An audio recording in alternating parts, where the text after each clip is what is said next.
I have come here to chew bubblegum and kick ass.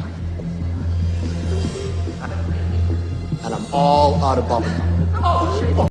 The single European currency was only proposed in 1992. That's when it was first proposed. And by the way, I'll make this point I make routinely, Paul. This is so important. We'll go back to what you were just saying. Remember in 2007, in all the capital cities of Europe, they had giant parades for 50 years of the euro, and people, nobody showed up, and it was empty streets, and they said, for all the fireworks displays and parades, they said, but we thought this thing just started in 2000. How is it 50 years of the euro? And that's because of the Treaty of Rome in 1957, you had the European Union, just like with the treaty they had in Waco in 2005 in March, and they said the treaty was secret, but people sued and got it. We are now in the North American Union, and down the road they'll announce, 20 years of the North American Union. People go, but I thought this started last year, and they'll be, it didn't, slave. So please continue, Paul. Yeah, they actually had another EU ceremony in Paris last year when I was in Paris, and they had EU flags on top of the Eiffel Tower and the Arc de Triomphe. Nobody seemed very interested in it, but it was just a statement, we own this is ours, and that's what they do with the EU flags everywhere now. But going back to what I was talking about, yeah, they proposed the euro in 1955, and that's 42, sorry, it's around about 40 years before it was actually first proposed and introduced.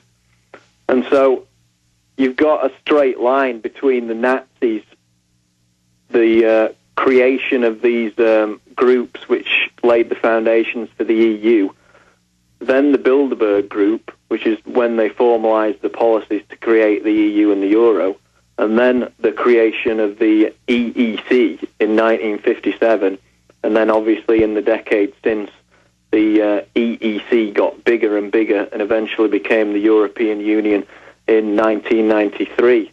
And in the 21st century, now we have the European Union basically laying everything out on the table and not even hiding behind this rationalization that it's just a trading partnership. And they've proposed now with the Lisbon Treaty basically to take away any remaining sovereignty whatsoever held by nation states and create a truly federal European superstate. And the origins of it, as have now been proven vehemently, can be found with Nazis and Nazi ideology. And other Bilderberg Group documents have leaked, and we can publicly see the policies of the European Union. They claim if you're not for open borders, you're a racist. So they always use the attack of what they themselves really are. And so that's what's so cold-blooded about this. Take the Royal Commission on Population, 1949. It states if we industrialize the third world, they'll stop having as many children, but that won't give us as much power. So we'll keep policies in the third world through the IMF and World Bank to bankrupt them. They'll have more children. It'll actually chew up the rainforest and the indigenous animals. But that's okay, because later we'll come in with other sterilization programs and just cull off the mass. So we'll use a population bomb as a weapon, and then we'll come in and use a eugenics operation against those people. I mean, this is a scorched earth policy of we'll screw everything up, we'll destroy half the planet if we need to get this system in control. We'll GMO all the crops if that's what it takes to take over the third world populations and destroy their crops. I mean, again, it's just such a diabolical design that they run. And then we see the Club of Rome and the CFR and these European Union groups. Openly, it's always about eugenics and getting rid of the middle class and bankrupting the population and doing all these horrible things. It is just so cold-blooded, Paul Watson, to then understand that this isn't even Nazi. To say Nazi, makes a nice headline in the British newspapers. But exactly. But more than that, it's a scientific dictatorship of eugenics, and the Nazis were only one manifestation of what the Milner Group developed to tear up Europe so then again the Anglo-American establishment could come in as the savior. So the Anglo-American establishment can't come into the Middle East unless they fund radical Muslims to tear up stuff so they have an excuse. They can't come into Europe and take over France and the Netherlands and all these other countries unless they can come in and put a Hitler in to do it. You know, again, they are just masters at engineering these systems and then using the Nazis on the continent and all those funds and treasure they amassed, telling the rich doctors and scientists and the crumps and the elites, join with us now. Here's the real eugenics plan. Go underground into a corporate state, which is what Lord Milner wanted in the teens 30 years before, and we'll let you in on the real system. And then they did, and now Germany's the main engine of the European Union. I mean, these guys are sophisticated, Paul. Indeed they are. What we need to remember is that, you know, most individuals, most MEPs in the European Union Parliament are not Nazis, but the origins of their organisation is, and the very nature of the European Union in that it seeks to remove power from national governments who are accountable to their citizens, to their electorate, and centralise it into the hands of an elite that are electable to nobody but themselves, is by its very own nature totalitarian. Well, look, so even if you don't believe that it had Nazi origins, which are now proven, it's totalitarian by its very nature. Well, exactly, I mean, Paul. But let me go ahead, Paul. You've got the Lisbon Treaty coming up again in autumn. Now they can't ratify it without every member state giving the go-ahead, and the only one that's opposed it is Ireland, because that's the only one, apart from a few others, that allowed it to go to referendum. And because Ireland voted no, they're just going to make them vote on it again. They won't take no for an answer. Stay there. We'll do a final segment with you, and then I promise get through the calls that have been holding. Then I'm going to cover the attacks on free speech and news blitz for the rest of the show. Got a whole other hour coming up. Key, saving the most important stuff for last coming up. But I've got some comments on what Paul's covering as well that are very important when we get back. Stay with us.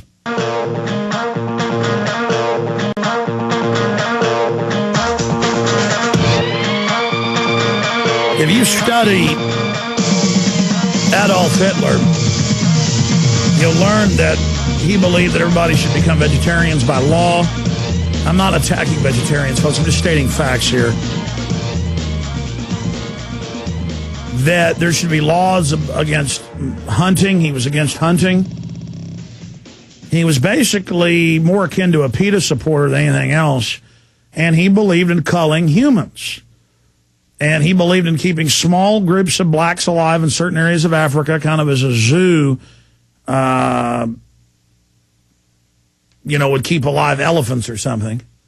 As a laboratory example, he believed that they would let the Japanese dominate and cull the Asian populations. They were going to take over all of Russia and Central Asia and exterminate everyone who didn't pass muster. Same thing with most of the Latin American nations. And this is what they believed in. Now, when you see things like carbon taxes proposed in the 60s, this comes right out of Club of Rome, right out of Bilderberg Group. Prince Philip and Prince Bernhard, both Nazis on record. In fact, Prince Philip, we forget about the consort, the Duke of Edinburgh, to the Queen of England. He was a Nazi. His sisters all married Nazis. They're all Nazis. They're all Nazis. And you can say what you want about who runs the world and what the system is. The facts are the facts. And they are carrying out eugenics. And Endgame, I think, gives you the best picture to understand that overall. But in closing, Paul Watson, they're going forward with their world government plan. And I just hope that the white supremacists understand out there that this eugenics model out there is for them as well.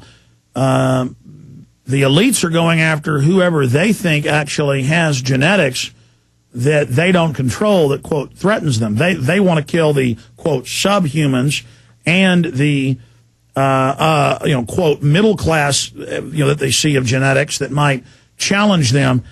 And I hope people realize that. I mean, no matter who you are, 99% of us are in deep trouble under this system. So we better all come together against the New World Order. And then whatever policy